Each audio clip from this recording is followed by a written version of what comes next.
Well, welcome everybody. We're excited to be here. We're excited to talk about some of the progress we've made on Everglades restoration, but also some of the disappointment of some of the recent federal moves regarding. I want to recognize we've got a lot of great people here. We've got DEP Secretary Sean Hamilton.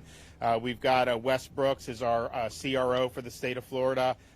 We have Chauncey Goss, Chairman of the South Florida Water Management District. We have other board members, Scott Wagner, Ronnie Bergeron, Ben Butler, Charlotte Roman, Jay Steinley, Jackie Thurlow-Lipsish. We have Drew Bartlett, who's the Executive Director, South Florida Water Management District.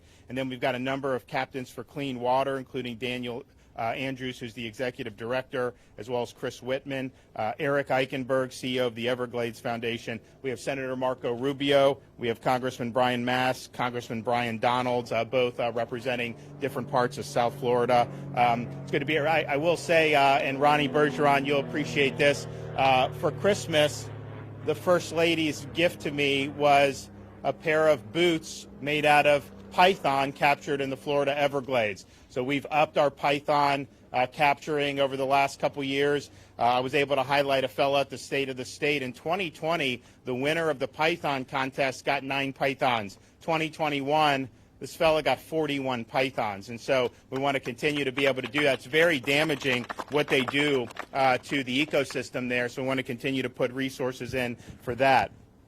We're here today because we have a lot of great Everglades projects, but really the crown jewel is this EAA reservoir project, and it's vitally important to reduce and even eliminate harmful discharges to the Caloosahatchee and St. Lucie estuaries, and for sending more water to the Everglades and to Florida Bay. And that's why we were all very disappointed that the Biden administration failed to dedicate any of the recently passed $1.2 trillion infrastructure funding to the EAA reservoir, not one dime going to this vital project. In fact, none of the projects that were actually funded, which although we appreciate, but none of them will provide meaningful reductions in harmful discharges to our estuaries that the EAA reservoir would be able to do. And so today, we're all here united, calling on the Biden administration to include at least $725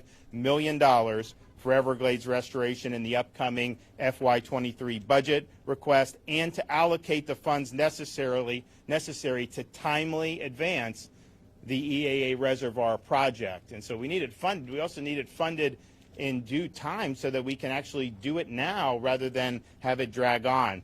So this project is a partnership between the state and the federal government, and in Florida, we've made this Everglades restoration project our top priority. Florida is responsible for the construction of the water quality component of the project through a new stormwater treatment area, while the federal government is responsible for construction of the storage and conveyance components, including the reservoir itself.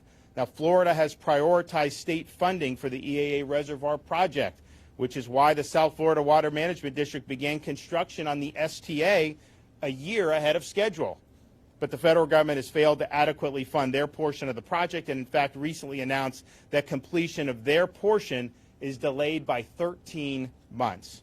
So the one-time investment announced earlier this month by the Biden administration was an opportunity for the federal government to kickstart the critically important EAA reservoir project. But instead, the funding was dedicated to other projects that, while part of Everglades restoration, will not serve the same function of reducing harmful discharges from Lake Okeechobee or help us send more water south to the Everglades and to Florida Bay. So the federal government must step up. They must do their part. This is a priority for Floridians really across the state, but particularly all throughout South Florida, and we want to see it come to fruition. We are doing our part. President Trump was very helpful on this, and what I would tell him is, look, we're putting in money. We're not just asking you to do. Here's what we're doing, and he appreciated that. They did, I think, over $350 million in his final year in office, and we appreciate that very much. When I came into office in 2019, we said we were going to increase funding for Everglades and water quality by $1 billion over what had been done the previous 4 years. Well, the legislature has been very supportive of this, and if you look at what we requested in our budget, almost $1 billion for Everglades and water quality. If we end up getting that, instead of increasing by just $1 billion over 4 years, we will have actually doubled the funding for Everglades and water quality, water resources projects from the previous 4 years. And so that's a huge commitment that we were able to do. We were able to keep that commitment even in very uncertain times, such as the 2020 legislative session. So we're proud of that, and we're going to continue to stand up and do it. So we will likely have about $3 billion through the 4 years from the first 4 years of starting this to these projects. That's really, really important. We want to continue to do that.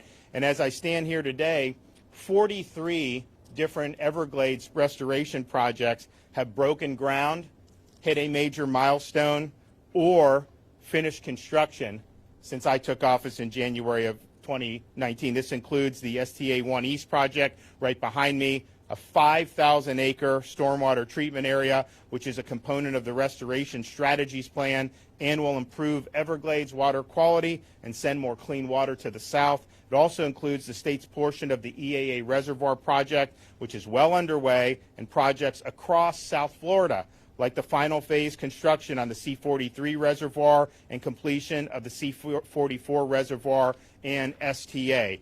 So we are disappointed. It was a big missed opportunity for the federal government to not have put not even one dime that went to the EAA reservoir. But we're going to keep doing our part, and we're going to keep rallying to make sure that we get the support we need for the federal government. They've said that they would support, and so now's the time to do it. We want this done, but we want it done in a manageable time and not have it drag out forever. And we're proud that we've been able to do a lot of these projects on the state level ahead of schedule. And it's really important that we continue to do that. So I want to thank some of our legislators, federal legislators, Senator Rubio, Congressman Maston Donalds, for really supporting this and being great advocates for the state of Florida every step of the way. I think with their support, we're going to be able to finally prize some positive outcomes out of the federal government. So I'll bring some of them up to say a few words. So Senator Rubio, floor is yours. Well, thank you, Governor, and thank you guys for coming. That's a big python right there behind the camera. I'm joking with you. No, thank you guys for covering this today. You know, the thing about Everglades funding is it's been a state-federal partnership from the beginning. And for a significant period of time, it kind of fell off the grid in terms of being in Washington a priority. And beginning about late 2016, early 2017, you began to see some consistency, and it became a real priority. One of the reasons why I left the Commerce Committee and went on the Appropriations Committee is to get that consistency. And the key to this is, number one, is obviously the amount of money, right? There has to be enough money allocated to these projects so that they can begin to happen. Because Everglades restoration is not one project. It is a suite of projects that each build upon one another, and none of it matters unless all of it happens. And so part of the thing that fell off is the federal government's commitment really fell off for the better part of over a decade. So beginning in 2016, 2017, you began to see consistency, right? Money being able to start going into it. And then we looked at every opportunity we could find to accelerate, right? If there was an opportunity to increase the amounts, and that's what happened under President Trump, if we saw a one-time opportunity to increase the amount assigned in that one particular year, it helped to make up for some of the lost time and push it forward. Earlier this year, every member of the Florida delegation, Republican and Democrat, signed on to a letter making a request for a substantial one-time increase. The bill that passed, actually fell short of that number. And the most meaningful thing about it, it was the first time ever that the Army Corps acknowledged, the federal bureaucracies acknowledged that they could spend that amount of money. Because one of the arguments that was always given by our opponents who wanted that money for other parts of the country was, well, we can't give you that much money because you can't possibly spend it all. And it was the first time there was an admission that they could. This is, according to all information, is the single most meaningful project in terms of those releases coming out of Lake Okeechobee. And for it not to be included as part of the projects that are being funded, I think speaks, I'll let people speculate about the politics of it, but I think it speaks as well to the importance that when Congress passes this money, that we put clear guidelines about why we want to follow the plan as we've agreed to and has been laid out with state authorities. If the people that are involved in this, as these folks are on a daily basis, are telling you this is the order of priority that we want to do these projects, these are the most important ones, the ones we'd like to finish first, I think whatever federal dollars flow should follow that pattern, and it didn't do so in this case. So my hope is that we'll be able to go back here and we'll have a regular spending bill out of Congress as we do every year, and that in that regular spending bill, not only will those guidelines be delineated more carefully so that they can't avoid following the lead of our state partners, but more importantly, that we can continue on that trajectory of consistent and steady funding so you can do the long-term planning that results in real projects happening, contracts being put out, and so forth. Look, I'll close with this. I've always cared about the Everglades. I've been aware of it, but it really is something I've become passionate about since 2016. And it is a multifaceted issue. It most certainly has ecological and environmental impacts to it. It's a very unique ecosystem unlike any in the world, but it has extraordinary economic ramifications. We have multiple industries in the state that are dependent on the quality of our water. It impacts virtually every part of our state, from Central Florida south. Whether you're a charter captain, whether you're a recreational fisherman, whether you're the tourism industry, whether you're in real estate and the value of your property is degraded by the loss of water quality, it has an extraordinary economic impact on the state. It is one of the single most important things we can do for the future of the state is to deal with Everglades restoration. And it is a priority of our delegation, and we just need to keep pushing forward on it to make sure that the federal partnership here follows the plan as outlined with our state partners, that it's sufficiently funded, and when opportunities present itself to accelerate that funding, and that it's consistent, that it's every single year, and that it doesn't have the sort of drop-offs we experienced for over a decade and a half. So thank you all for covering this. Thank you, Governor, for inviting us. Thank you.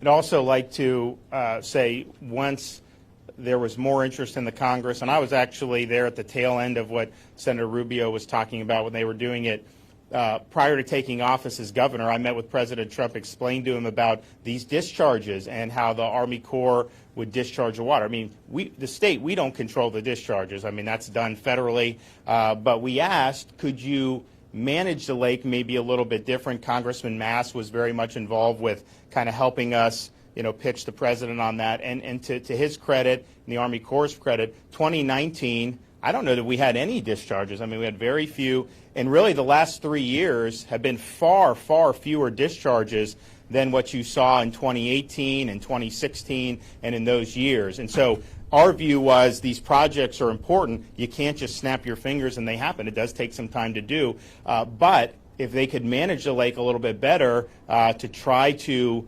avert discharges when they're the most harmful in the rainy season, then that will really help the quality of the water. And by and large, they've worked with us, and so we appreciate it. I know they're going through some other stuff. We've been working with them on that, but if we can get that management to where, hey, there's a lot of factors at play here. We don't want to be sending harmful discharges into these estuaries. Do what you can to minimize, and then continue on our projects. We're going to be in pretty good shape, if we get all this stuff done. So Congressman Mass has been really instrumental in that. This is an issue he knows probably as good as any elected official that I deal with, and so I want to let him come up and say a few things.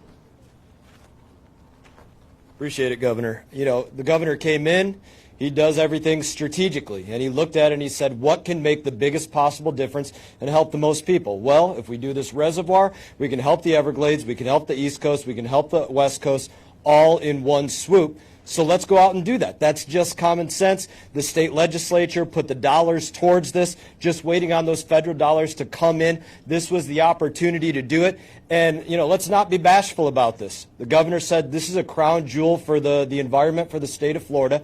That's exactly why you're not seeing $1 go to it from these federal appropriations, because Governor DeSantis made this a crown jewel for his environment. That's the Biden administration sending a middle finger over to Florida, unfortunately, and this is what we see over and over again. You just want to say to this administration, make the big deal the big deal. For God's sake, make the big deal the big deal. This is the big deal on the environment here. They're failing to do so. Floridians are going to suffer as a result. They could do a lot better. I'm confident Governor DeSantis could probably get this done ahead of schedule and under budget.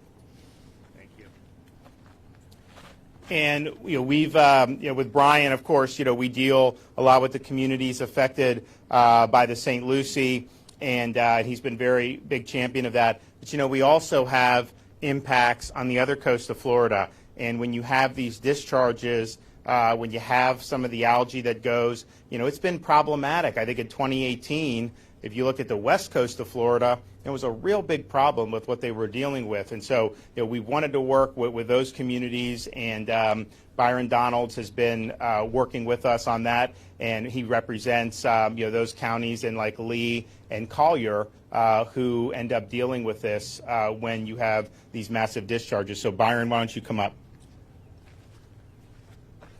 Thank you, Governor, for doing this and really for being a leader and a champion when it comes to water quality in our state. I got into the Florida legislature in 2016, so I had the ability to actually vote on the things that our governor and the vision that he's had for the great state of Florida when it comes to water quality. And the legislature, along with our governor, we put our money where our mouth was. But this administration has failed. With all the money that's being spent in this quote-unquote infrastructure bill that's bipartisan, you figure they would find some money for the EA reservoir. And frankly, the president just failed to do so, like he does on so many other things. But this isn't about politics. This is about our environment. I don't care if you're a Republican, you're a Democrat, you're a liberal, you're a conservative, you're a libertarian. What we all care about is having a quality environment in Florida. And it is the federal government's responsibility to help restore the very thing that they actually broke some 70, 80 years ago. So at this point, the key thing we want is for President Biden to actually turn around and do the right thing, which is make sure that there are dollars coming to this project in particular, and that actually the federal government continues the work started under President Trump of funding the necessary projects so Florida can repair not just one of the key parts of our environment, but frankly one of the key parts of all of America's environment, and that is the Everglades system. It starts right here in the EA reservoir. We're calling on the administration to frankly just do the simple thing, do the right thing, lay out the appropriations so we can get the work done here in Florida. Thank you, Governor. And Alligator Ron, who's on the board and has been involved in this for years, he'll point out this is the most far-reaching restoration in the world when you talk about the Florida Everglades, and to not see one dime given how significant this is a monumental effort. Really disappointing, because I think if they would have put a big chunk of that towards this, that would have really helped us kind of get back on track on the federal side. We started our stuff early. We're going to continue to fund it. We've got strong support across the board in the legislature, and it also helps the fact that we have a massive budget surplus because the state revenue is coming in so hot because of all the economic activity and the fact that people want to be in Florida, and so we're benefiting from that. We clearly have the ability. When my first year, 2019, that was pre-COVID, state was doing fine. But we have way more opportunities to be able to do this because of the amount of revenue that's coming in with a very strong real estate, other types of markets. So we're there. We're going to be there. We're going to follow everything we said we would do. We will do. But man, come on and step up. This is not just a project for people in Central and South Florida. I mean, this is really a project for all of America. It's so significant. This is something that that a lot of people are watching. So we want the support.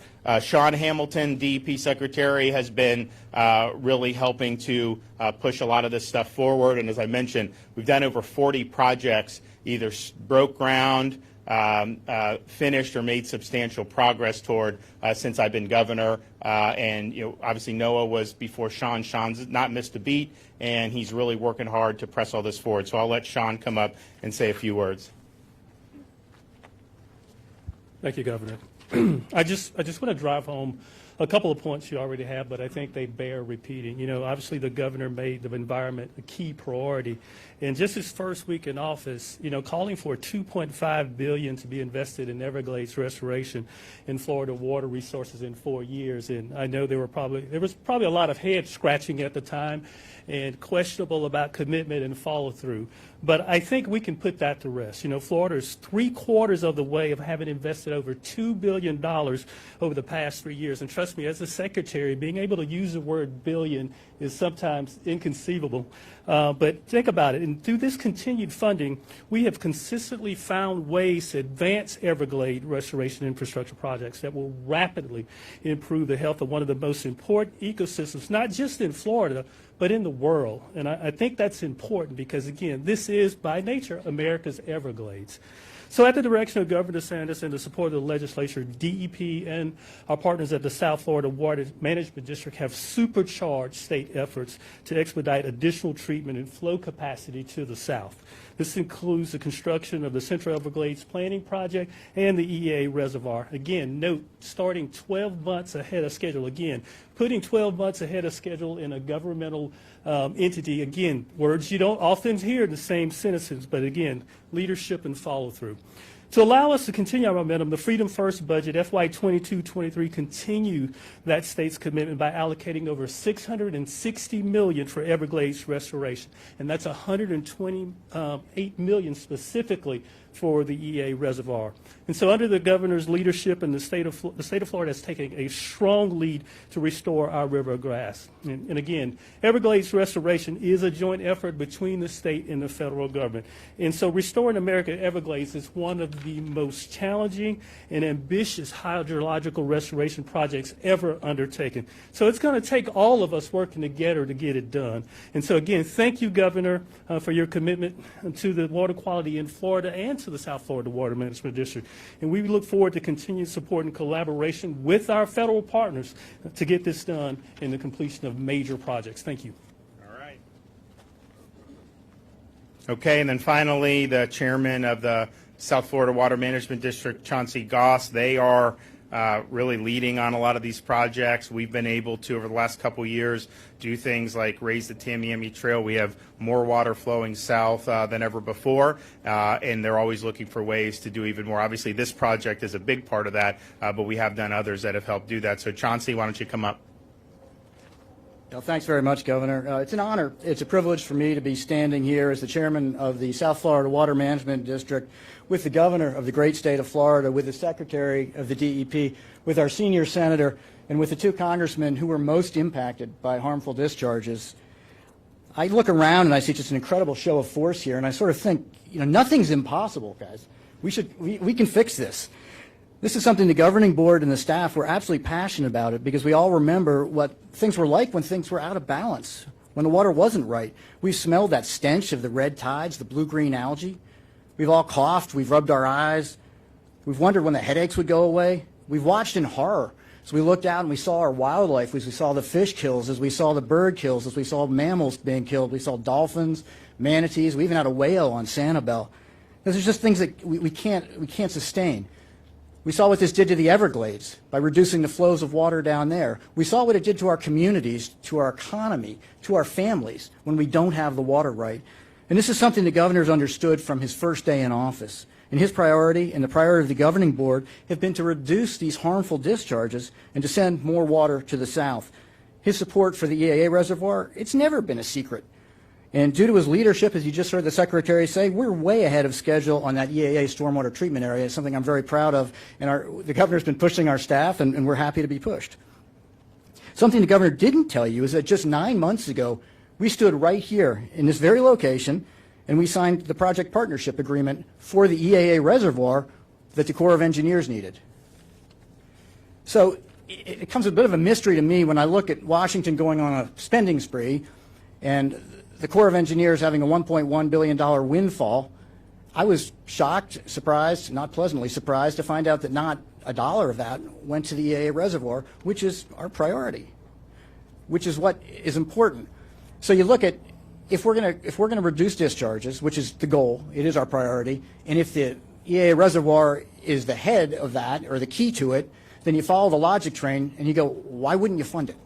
And that's something that we're going to be trying to find out. I'm interested to see what's in the 22 budget. We'll be seeing that in the next month or so. I'm interested to see what's in the 23 budget, the 22 appropriation and the 23 budget. I hope the EAA reservoir is fully funded. The Florida as a state is absolutely doing our part. Now, the governor mentioned 43 projects that we've either started, finished, or made meaningful progress on. And what the governor didn't say is that he's been to an awful lot of ribbon cuttings. And that's something, Governor, you're not just putting your money where your mouth is and not just asking for money in the budget, but you actually show up at these. And that, I can't tell you how much that means to us on the front lines. Your being here means a lot, and it gives our staff an incredible boost to know what a priority this is for you. So yeah, we have incredible momentum now. We're going to keep that momentum up. We've got the men and women of the South Florida Water Management District are going to keep pushing under the excellent leadership of our Executive Director, Drew Bartlett. We are going to make the progress. We are going to get water right for South Florida because we absolutely owe that to the people. Thanks, Governor. Okay, we're going to keep working on together with South Florida Water Management District. We'll have DEP. We're going to be working with our federal partners.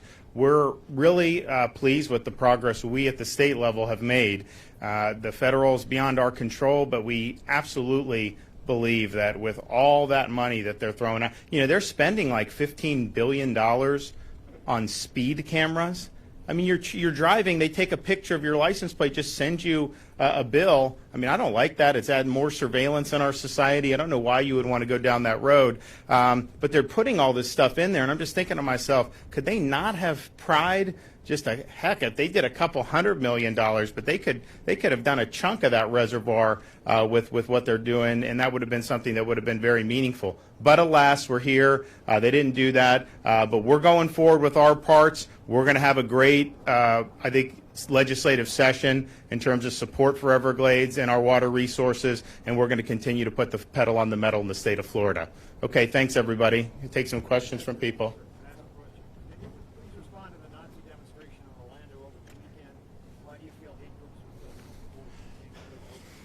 So what I'm going to say is these people, these Democrats who are trying to use this as some type of political issue to try to smear me as if I had something to do with it, we're not playing their game.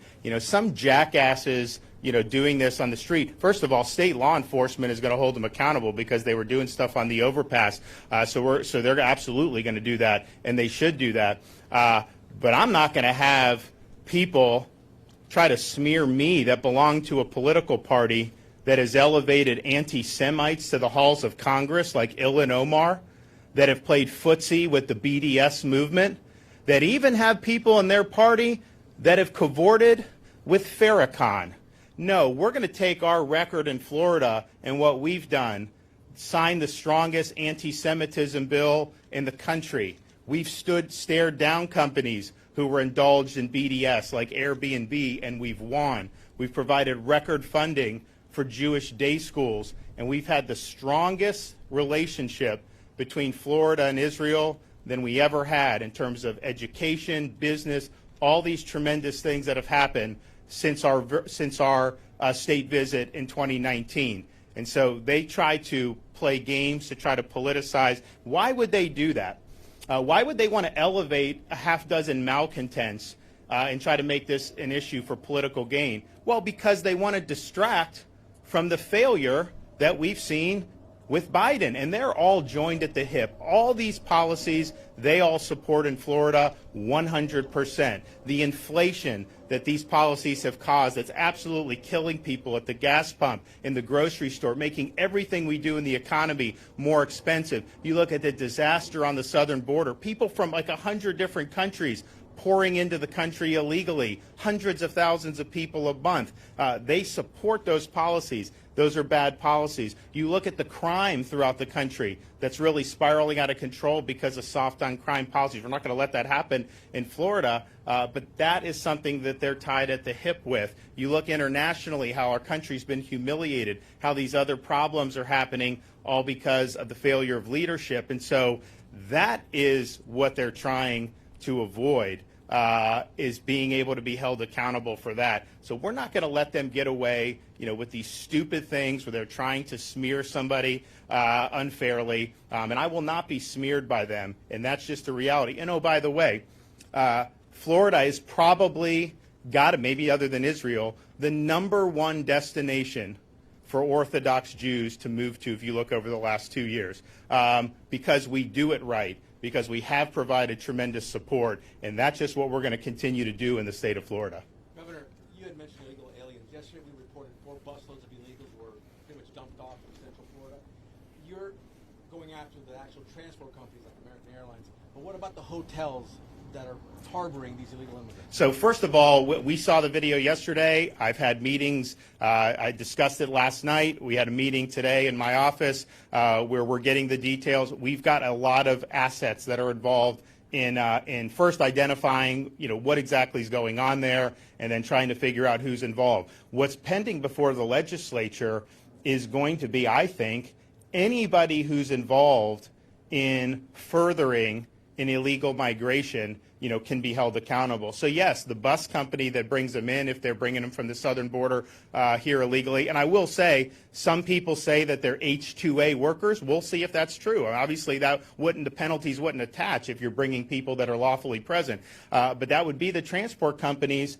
But it would also be, I think, hotels. And so if you're knowingly involved in that, you're doing stuff that we don't want. We don't want the problems at the southern border to be imported into the state of Florida. And so people that are instrumental in that, we want to hold accountable by, of course, denying business opportunities with state and local, but maybe even more important, making them pay restitution for all the costs that's going to end up doing. So that could be the bus, and it could also be the hotel. But we need to get that through the legislature. I think we will, because I think people are very frustrated with what's going on. We're also asking for, I asked for $8 million. We're actually going to go and ask for more to be able to redirect some of these folks to sanctuary jurisdictions. I mean, that's just the bottom line. We're not going to let Biden's recklessness at the border impose costs on the state of Florida. And so we're going to have that, and we think we're going to get that through as well. So hopefully, we get in middle of March, sign some legislation, sign the budget,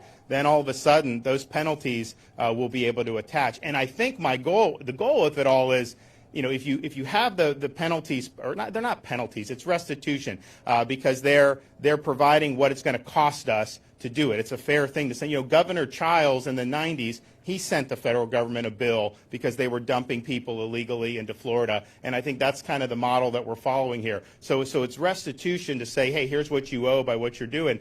I think a lot of them are just going to say they don't want to mess with doing this in Florida. I think we'll have provided a sufficient deterrent, and so that's what we're looking to do. But we have not gotten all the facts on that yet, but we have a lot of people who are involved in getting the facts. If it turns out that these are folks who are on farm worker visas, then obviously the bus company didn't do anything wrong at that point. But if they're ferreting people who came illegally from the southern border, bringing them all the way into Florida and dumping, then that's when there's going to be a problem. Governor, this may be more appropriate for the congressman. Sure. But I want to pivot back to the topic of the day. Sure. Have there been any awareness in the months leading up to the vote about what was in the infrastructure bill, and had that issue been brought up with the Democrats at all? Which issue? The AEA? Oh, yeah. No, this is a delegation priority. I mean, every member of the Florida delegation, Republican and Democrat, signed a letter asking for a historic increase. The president's original budget, what was it, 131?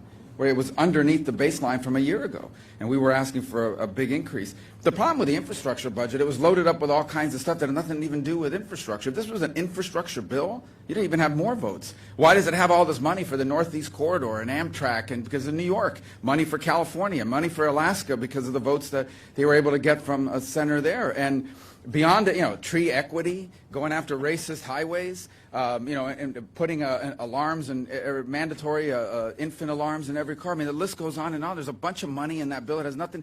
Any one of those single projects could have funded this and a bunch like it. Was that brought up?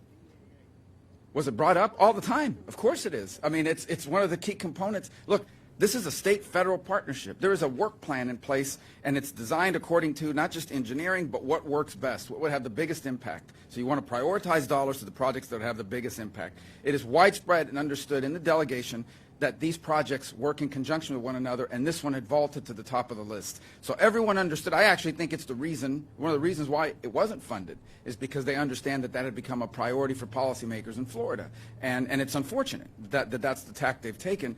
But, we're not giving up on it. We're going to go back. We're going to have a regular budget and funding process, we hope. And in it, we're going to push for the additional money at the federal level. But was it understood that this was not I think it was, a lot of people assumed, right, at some point, that if you're going to fund Everglades in Florida, you're going to do it through the work plan that's been agreed upon with your state partners, not that you would just gerrymander it and pick the things you want to do for political purposes. It's unfortunate. The price is paid by people and by the state.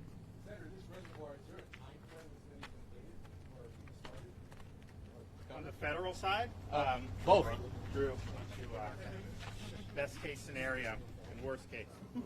So it's our understanding that the federal government will start a couple of pieces of the reservoir this year. They haven't broken ground yet, but maybe the contract will get awarded this year before October 1st, and then they'll get started. And some of their time frames have it taking 8 to 9 years to get built. Yes. Brian's gonna. Yeah, let me just give it to you specifically. You asked, was this brought up in Congress about funding the reservoir? Everybody's aware that Pelosi funded a beautiful park with multi-million-dollar homes on it in San Francisco, exactly the way that she brought dollars to that park in her backyard. We said, hey, why don't you do something important for millions of Floridians, Everglades restoration, and the EAA reservoir? That was rejected by Pelosi and her people as well. So this was addressed at every step, every level along the way. This was not something new to them. It's just interesting. Look, I'm a recovering member of Congress. I'm glad I'm out. But I'm watching what they're doing up there, and just as a Floridian, so much of what they're doing is geared towards helping New York and California and these states. They passed the reconciliation bill, which these guys voted against in the House, that would have cut taxes for wealthy people in high-tax states like California, New York. So people in West LA, Beverly Hills, they're getting a big tax cut. In Florida, we wouldn't have gotten anything out of that with our folks. And you're wondering, why would you be supporting that? It just doesn't make sense. But so much of what they're doing is really designed to help kind of, their political bases. And I think that the thing about the Everglades was this isn't really a partisan thing in Florida. Pretty much anyone, regardless of party, there's majority support, and we want to get it done, and we want to get it out of this same mindset that they're doing. But what Brian said is certainly right. If Florida wants something for whatever reason under this administration, it's okay, then you're not going to do. I almost thought with the monoclonals when they cut it, if I came out against monoclonals, then the next day there'd be a truckload that would be there for that. But that's unfortunately kind of what we're dealing with. But we're not going to let it deter us. And I think most people, when they look at this and say, well, gee, this is the biggest spending infrastructure probably in American history, right? $1.2 trillion. And to not have one dime for one of the most important projects in the United States, that was a huge, huge whiff. But I think that was why a lot of these guys, opposed it, because they say it's infrastructure, but as Marco pointed out, there's a lot of stuff in there that is not infrastructure. There's a lot of stuff that's more ideological in nature, and I just think it's important to say it. I also just think, as an aside, we were able to do $80 million in water infrastructure and resilience projects in South Florida on Friday, and we're proud of that. It's good. There were reports that somehow that was from Biden, false reports that was from Biden infrastructure. No. Those long-term recovery from CDBG block grants. I think that was enacted, when Trump was still president. And so, we got to get accurate with what we're doing here. So we're happy with what we've done at the state. We do want them to have better priorities. We're also going to be announcing this week additional things that we're doing to strengthen Florida's resilience against storms and flooding. And so this will be our Resilience Florida. We're going to do the biggest announcements yet. So that'll be this week. And I know we've gotten great bipartisan support in the legislature for that. So we're going to keep going there. Okay, thanks, everyone. Appreciate it.